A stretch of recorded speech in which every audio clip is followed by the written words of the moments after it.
ஆண்டவராக இயேசு கிறிஸ்துவின் நாமத்தினாலே மீண்டும் இந்த நேற்று நிகழ்ச்சியில் உங்களை சந்திப்பதில் மிகுந்த சந்தோஷம். இன்னைக்கு நாம மிக முக்கியமான 2-3 விஷயங்களை பார்க்க போறோம். வாங்க நேற்று வரைக்குள்ள போலாம். முதலாவதாக இந்த இஸ்ரேல் ஈரான் வார். இந்த வார் இப்போ நம்ம எதிர்பார்த்த அடுத்த கட்டத்துக்கு போயிருச்சு. எங்க அப்படின்னு பார்த்தீங்கன்னா, இதுலேருந்து யூஎஸ் விலகுறாக அனௌன்ஸ் பண்ணியிருக்கிறாங்க. அதாவது இந்த வார நிறுத்துறதுக்கான சைன் ஒன்று பண்ண போகிறோம் அப்படின்னு ஒரு பக்கம் சொல்கிறாங்க. இன்னொரு பக்கம் அமெரிக்க அதிபர் சொல்கிறாரு, அந்த பேச்சே கிடையாது, ஈரானை நாங்கள் ஒரு வழி பண்ண போகிறோன்ற 2 நியூஸும் வந்துக்கிட்டு தான் இருக்குது. ஆனால் இதுக்கு நடுவில் இஸ்ரேல் சொல்லியிருக்கிறது தான் ரொம்ப இம்பார்ட்டண்ட்டான ஒரு விஷயம். என்ன அப்படின்னு சொல்லி கேட்டிங்கன்னா, இஸ்ரேலிய பிரதமர் பென்ஜமின் நெத்தன்யாகு சொல்கிறாரு, இந்த ஈரான் வார் தொடர்ந்து நடக்கும், நாங்கள் நடத்துவோம். அதாவது இவங்க அதில் நடத்துகிறாங்களா இல்லையாங்கிற பேச்சு எங்களுக்கு இல்லை, நாங்கள் நடத்துவோம். இதுக்கு முன்னாடி நீங்கள் பார்த்தீங்கன்னா யூஎஸ் நடத்த போகிறேன்னு சொல்லிச்சு, இஸ்ரேல் நான் தலையிட போகிறதில்ல அப்படின்னு சொன்னாங்க. ஆனால் இப்போது இஸ்ரேல் நடத்த போகிறேன்னு சொல்கிறாங்க. இந்த வார் டைரக்ட் வாராக மாறுது, ஈரானுக்கும் இஸ்ரேலுக்கும் மாறுது. அமெரிக்கா எப்பவும் போல் உதவி செய்யும், அதெல்லாம் இப்போ அப்படி சொல்லுவாங்க, ஆனால் உதவிக்கு வந்துடுவாங்க. இந்த வாரோடைய அடுத்த கட்டம் தான் ரொம்ப இம்பார்ட்டன்ட். என்ன அப்படின்னு சொல்லி பார்த்தீங்கன்னு சொன்னால், நம்ம போன நேற்று வாரில் சொல்லியிருந்தோம், சவுதி அரேபியா, டர்க்கி, பாகிஸ்தான் 3 பேரும் சேர்ந்து ஒரு அரப் நெட்வொர்க் ஒன்று உருவாக்குறாங்க, மெக்கா நெட்வொர்க்னு சொல்லி நம்ம பார்த்தோம். இப்போ அந்த நெட்வொர்க் என்ன ஆகும்னு நமக்கு தெரியல. ஏன் அப்படின்னு கேட்டிங்கன்னா, இஸ்ரேலுக்கு எதிரான நிலைப்பாட்டை தான் துருக்கி எப்போவுமே எடுக்கும், சவுதி அமெரிக்காவுக்கு ஆதரவான நிலைப்பாட்டை எடுக்கும். இப்போ இது எந்த இடத்துல போய் முடியும் நம்ம பார்த்தோம் இல்லையா? இவங்க எல்லாருமே இஸ்ரேல் அப்படிங்கிறத ஒத்த இடத்துக்கு எதிராக மாற தொடங்கி இருக்கிறாங்க. இப்போது இதோடு கூட உலக நாடுகள் எல்லாமே தங்களுடையதான எதிர்ப்புகளை இஸ்ரேலுக்கு தெரிய ஆரம்பிச்சிருக்கிறாங்க. இதில் காசா பகுதியிலையோ அல்லது மேற்கு கரை பகுதியிலையோ விட்டு கொடுக்குறங்கிற பேச்சே கிடையாது அப்படின்னு பென்ஜமின் நெதன்யாகு சொல்லியிருக்கிறார். என்ன விஷயம் அப்படின்னு கேட்டிங்கன்னா, இந்த ஒப்பந்தத்தின் அடிப்படையில் அங்கே வார் நிறுத்தணும், பாலஸ்தீன 2 ஸ்டேட் சொல்யூஷன் சொல்லுவாங்க, பாலஸ்தீன நாடு உருவாகிறதுக்கு எல்லா விதமான ஆதரவு தெரிவிக்கிறதுக்கு இப்போ அமெரிக்காவும் சரின்னு சொல்லுது. ஆனால் இஸ்ரேல் சொல்லிருச்சு, யார் தயாராக இருக்காங்களோ இல்லையோ, நாங்கள் இப்போது அதை விட்டு கொடுக்க தயாராக இல்லை, பாலஸ்தீனம் அப்படிங்கிறதான அந்த பேச்சுக்கு இடமே கிடையாது அப்படின்னு அவங்க சொல்லியிருக்கிறாங்க. ஸோ இது மும்முரமாக தான் இந்த யுத்தம் போயிட்டே இருக்க ஒழிய, இந்த யுத்தம் ஒரு நிற்கிற இடத்துக்கோ அல்லது திருப்பி சாஃப்ட் ஆகிறதுக்கோ ஒன்றும் இல்லை. இது ஏன் இந்த யுத்தம் இப்படி போகுது, ஏன் அமெரிக்கா கொஞ்சம் பின்வாங்குதுங்கிறதுக்கான ஒரு காரணத்தை தான் நம்ம அடுத்த பகுதியாக பார்க்க போகிறோம்.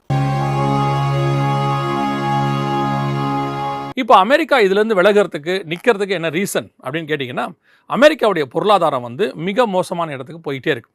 அதை தாண்டி பார்த்தீங்கன்னு சொன்னால் சீனா உள்ளே வர தொடங்கிடுச்சு. ஆனால் உலக பண மதிப்பாக அமெரிக்கா தான் இருக்குது, அதில் மாற்றுக்கிறதே கிடையாது. ஆனால் சீனாவுடைய ஆதிக்கம் அதிகமாக வர தொடங்கின உடனே அமெரிக்காவுடைய பொருளாதாரம் விழுந்துருச்சு. நடுவில் கூட அமெரிக்க அதிபர் சீனாவுக்குலாம் போயிட்டு தன்னுடைய தொழிலதிபர்லாம் கூட்டிகிட்டு போய் என்னென்னமோ பண்ணி பார்த்தாரு. ட்ரம்ப் பார்த்தீங்கன்னா பேசிக்கலி ஒரு பிஸ்னஸ்மேன். அவர் ஒவ்வொருத்தரும் ஒரு பின்புலம் இருக்கும் இல்லையா? ஜனாதிபதி ஆகிறதுக்கு முன்னாடி ஹிலாரி கிளின்டன் ஒரு வெளியுறவுத்துறை அமைச்சராக இருந்தவங்க ஒபாமா கவர்மெண்ட்டில், ஒருத்தர் வக்கீலாக இருந்தவங்க, இப்படிலாம் இருந்தாங்க இல்லையா? அதே மாதிரி ட்ரம்ப் பிஸ்னஸ்மேன். ஸோ அவர் பொருளாதாரத்தை தான் ரொம்ப கான்சன்ட்ரேட் பண்ணுவார். ஸோ சைனாவுக்கு போய் இதை எப்படியாவது காப்பாற்றிக்கலான்னு பார்த்தாரு, முடியல. இப்போ மீண்டும் சைனாவுடைய ஆதிக்கம் தொடங்கிருச்சு. எல்லாரும் என்ன சொல்கிறாங்கன்னா, இந்த வாரம் ஏன் அவர் நிறுத்துறாருன்னா அமெரிக்காவுடைய பொருளாதாரத்தை காப்பாற்றுறதுக்காக.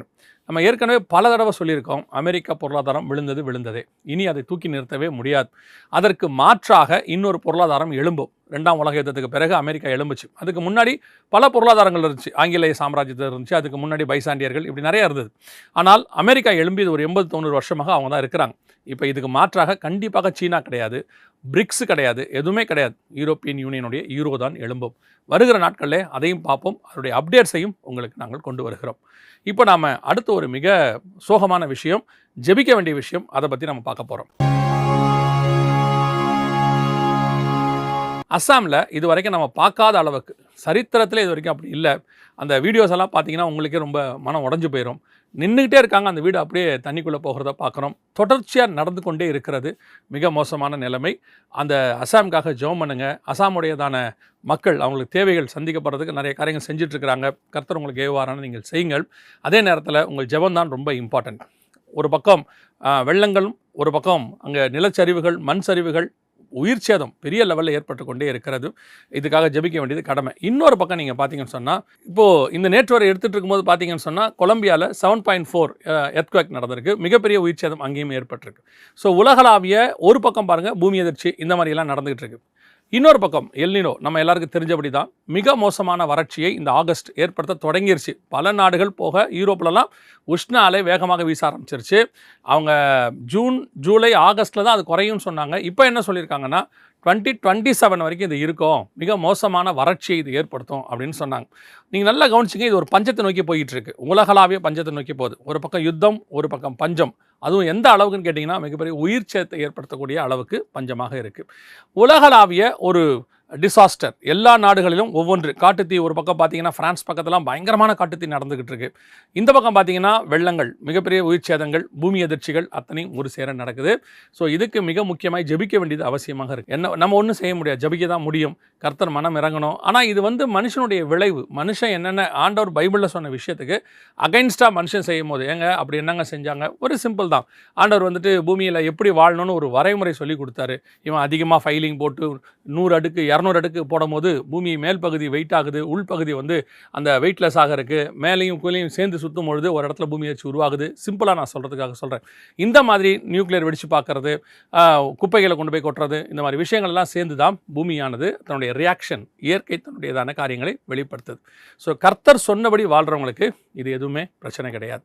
கடைசியாய் ஒரு மிக முக்கியமான, அதாவது வேதத்தில் சொன்ன தீர்க்க தரிசனம் அப்படியே நடந்திருக்கு. அதைத்தான் நாம் பார்த்துட்டு முடிக்க போகிறோம்.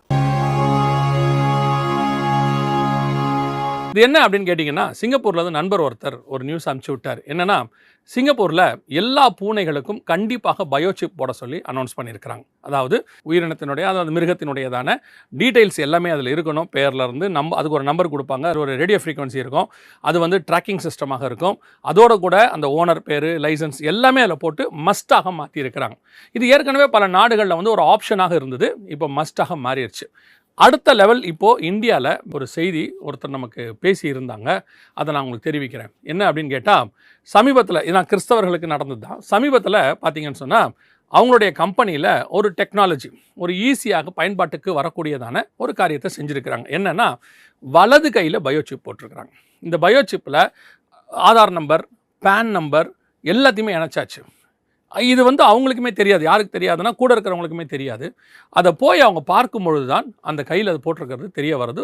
ஏற்கனவே ஸ்டாக்ஹோமில் இதெல்லாம் இருக்குது. ஸ்வீடனில் ஸ்டாக்ஹோமில் பண்ணிகிட்டு இருந்தாங்க.